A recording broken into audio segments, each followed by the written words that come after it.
pessoal, muita gente tem dúvida o que é um torque. Então, torque, pessoal, é a capacidade, certo, que uma força tem de produzir um giro em um eixo. Então, para ser mais didático, então eu tenho aqui um eixo, eu tenho aqui uma barra, certo?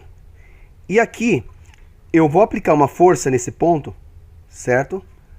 Uma força F, que eu não sei qual é, e essa força, pessoal, vai empurrar essa barra nesse sentido, vai tender a rotacionar essa barra nesse sentido, causando o quê?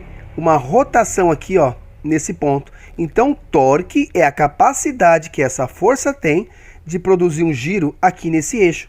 Então, quanto mais distante eu tiver aqui desse braço, que a gente chama de braço de alavanca, quanto mais distância eu tiver desse braço de alavanca, eu vou produzir uma quantidade maior de giro. E quanto mais eu me aproximo aqui, ó, do meu braço, do meu eixo de rotação, menos capacidade de gerar momento ou torque eu tenho. Resumindo, pessoal, momento ou torque é igual a uma força vezes uma distância, ou esse braço de alavanca. Então, se eu quiser diminuir a força para produzir uma rotação aqui, é só eu aumentar o meu braço. Então, eu começo a aplicar uma força aqui mais distante do meu eixo. Para quê? Para poder reduzir a força. Então, eu aplico uma força menor aqui, ó, e consigo produzir um grande giro aqui nesse ponto.